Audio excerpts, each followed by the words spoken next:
Hi, I'm Rick Beato. No, only joking. Yeah, hi, welcome to the Shoegaze 93 channel. A little update for you here. My latest acquirement. I've got, after a wait of 6 years, because I think it first came out when Lush reunited in the end of 2015. So I've had to wait 6 years to get Chorus by Lush, which is a full discography, 5 original albums plus B-sides, BBC radio sessions, remixes, acoustic sessions, demos and cover versions. So yeah, it's a fantastic compilation. Definitely an essential to any shoegaze dream pop fans collection. And yeah, I'm just really glad I got it. I mean, I waited a very long time to eventually get it on eBay, and that is because the starting price was pretty hefty. Like when this came out late 2015 or 2016, it was about £150 plus. Like it might even be like nearer the £200 mark, which is, I mean, it's entirely justified because, I mean, it's got so much. I mean, look how many tracks there are. I mean, so much content, and they're a fantastic band, fantastic live. I mean, I saw them play in Manchester, November the. I got the ticket up in front of me somewhere. November 25th. It was Friday night in Manchester, 2016. Is when they played their final ever gig, and they started with Deluxe, and they ended with Monochrome. It was absolutely fantastic. Desire Lines just tore the place apart when the distortion came in, and it was great because they did lots of the Gala stuff, like you know, all the more kind of punky stuff. Like they played Downer, and Scarlet was in the that set list. Leaves Me Cold as well. I think they played that, but yeah, definitely Downer was in it, and that was a real punk rocker, that one. I really like that one live, but it was just great because you just got that live show. It showed the versatility. Like you got the dreamy stuff, then you got the more punky stuff. It just showed like how versatile Berenyi and Anderson were, two fantastic guitarists and songwriters. And you know, Robin Guthrie produced a lot of their work. On Spooky especially. I was surprised that they didn't go with Guthrie on Split. That was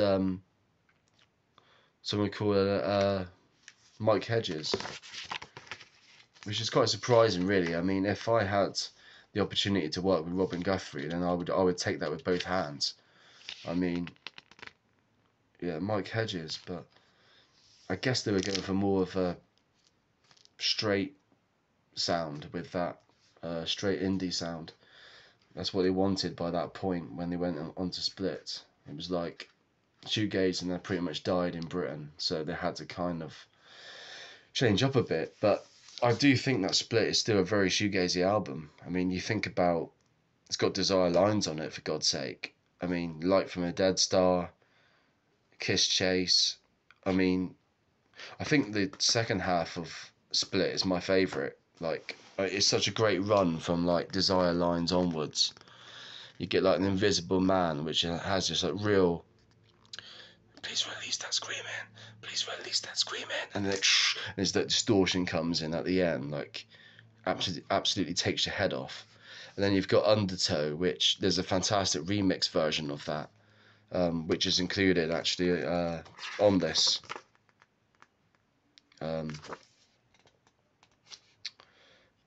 And yeah, Starlust and Lit Up, absolutely. I think Starlust might be my favourite Lush song, but that's saying something because Nothing Natural is brilliant, and Sweetness and Light is just maybe the most accessible shoegaze song ever, like Sweetness and Light, which was a really like early single for them, 1990, and like 4AD put that out, and it's just such a fucking incredible song. I mean, it's like that, Vapor Trail by Ride, they're the songs you want to play to get people into the genre. I think it's Sweetness and Light, Curve with Horror Head, MBV with Only Shallow.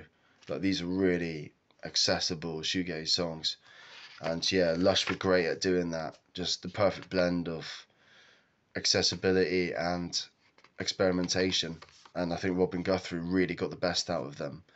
I mean, Berenyi, like, you gotta really praise the chord changes, like, in Lush's music. There's nothing like it. There's nothing like it. I mean, it's like they claim to, like, you know, not be great musicians. Like, you listen to them in interviews, and like Berenyi and Anderson's always playing it down, but what they came up with, whether it's through improvisation or maybe they knew more than what they let on, what they came up with, the output is different and incredible. I mean, some of the changes they make, and sort of the time, the meters in that, it's all about the meters in the music, the time signature, and the well, not so much the time signature, but the meters within like a 4/4 time. The changes come at unexpected intervals, so like odd meters, and yeah, I just think they're really unique and beautiful. Like chorus all the time, like, and it's a very justifiable name, calling it chorus, because that's pretty much like the essential effect. That was their like signature effect, really. I think they used a Boss chorus. I know that Berenyi used the flanger BF2. I think they used the Roland GP16, which is what I've got, the big digital effects processor with the MIDI controller, the foot controller. I think they used the GP16 for the chorus sounds, because you can find it actually, preset 1, like the first preset. It's got this really lush chorus. Excuse the pun, lush chorus, get it? So yeah, I'm pretty sure, like an expression pedal and stuff, you know, with the EV5 Roland expression pedal, they definitely used a lot of that. I mean, listen to Super Blast. I mean, the automation in the reverb and chorus there is spellblinding. It's just spellbinding. Like Super Blast, that's probably my favorite Lush track, actually. I'll go back on what I said earlier. But yeah, I mean, they've got so many good tracks, man. I mean, Split was mixed by, even though they lost Guthrie by that point, it was still, Split was mixed by Alan Moulder, who, if you know me, he's my favourite mixer of all time.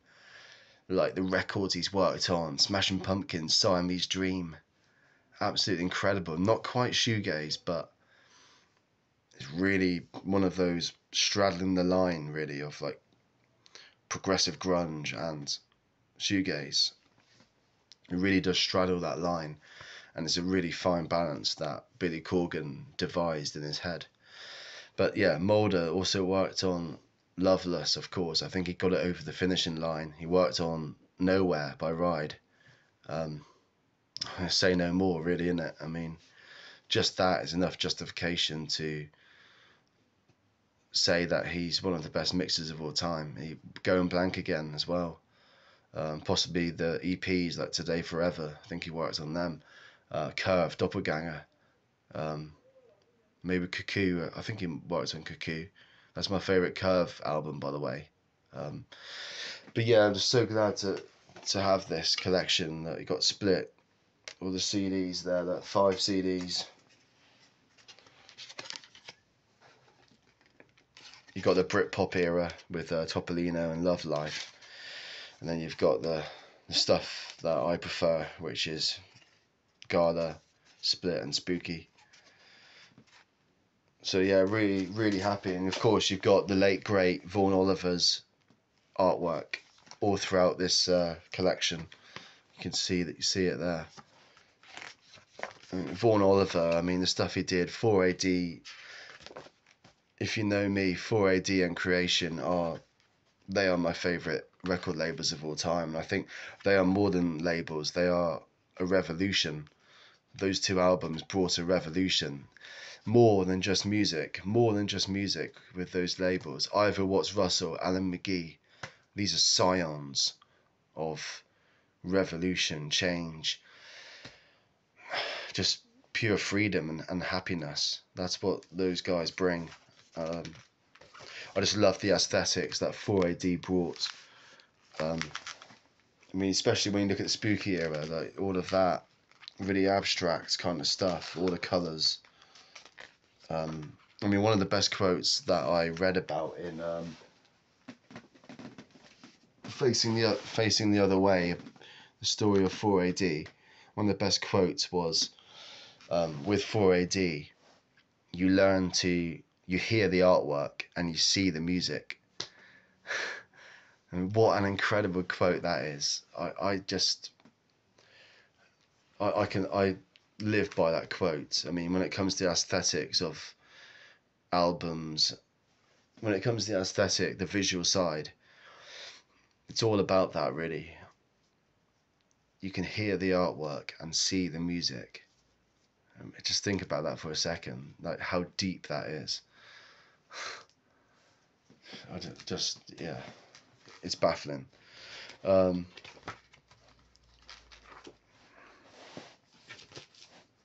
yeah, I'm going to see Slow Crush, hence why I'm wearing the t-shirt. They're playing at Burn It Down Festival in Torquay, which is only like a half an hour drive away from where I live in Plymouth. So I'm going to see them next Friday, the 2nd of September, Friday night. So I'll try and get footage uploaded onto this channel. Maybe the day after, sometime over that weekend, I'll make sure I get the content uploaded. And yeah, I just can't wait to see Slow Crush. I mean, Isa Holiday is, I mean, for one, she's beautiful. I mean, visually, she's stunning. And then you've got her voice and her bass playing, which is incredible. How, like, she's the anchor in that band, and then you've got the two guys playing guitar, just like playing off her bass lines. I just can't wait to see them. I think they're from Belgium, apart from Isa Holiday, who was born in Manchester. I'm not sure if she resides in Belgium with the other guys, but yeah, it would make sense if she did, because to work in a band, you've got to be located around each other. So yeah, that's something I'm really looking forward to. I might miss the Shoegaze All-Dayer this year, just purely because of financial reasons. So I'm sorry, Yogi, I'm sorry, Mark Anderson, and Andrew Rose, all those people, and Vicky Cope. I apologise sincerely about not turning up to that, but it's tough, man, in this current financial climate, and it's only going to get worse. Like come October, gas bills and stuff like that are going to be skyrocketing. Yeah, thanks to the Tories. Anyway, that's my little political rant over.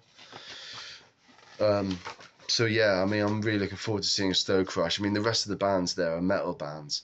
They're just like pure straight up metal. So I'm going to stick out like a sore thumb. But it's all for the shoegaze, it's all for the cause, it's all for the community. We are one, we are shoegazers. Never forget that. And I believe, you know, it might sound really corny and cheesy to you, but I am passionate about the community, and I know there's great people in this community, and I interact with a lot of you guys on the Facebook page, the Shoegaze, New Gaze and Dream Pop channel. So, you know, you might think I'm a bit sort of over the top in that with the genre, but I think it just deserves it, man. I think it's a great sound, full of great people, very diverse, from A.R. Kane to Lush, like different racial ethnicities involved, which is great to see. I mean, you know, there's the nothing bassist. There's I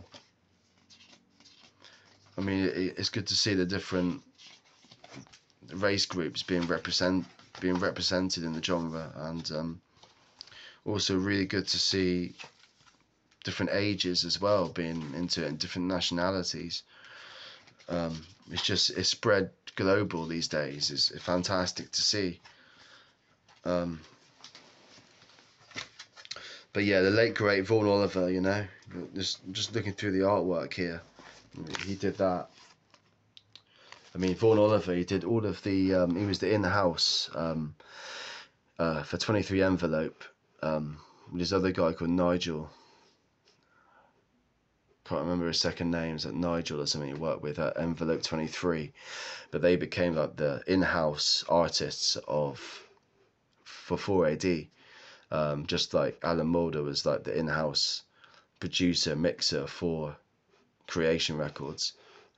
They've all got their own key individuals that work in a different department. They're not just musicians, and that's the key to having a great label. You've got to have the aesthetic side. You've got to have, I mean, Creation Records had like the best mixer. They had Alan McGee, who was this like bombastic, always promoting, saying, yeah, I got the best band in the world, like really charismatic guy who was always out there in people's faces and using hyperbole to big his bands up. And 4AD were a bit more reserved, you know. Ivo Watts-Russell was from a different class as well, from more middle class, as opposed to McGee's working class roots, and he was much more shy than McGee, Ivo Watts-Russell was.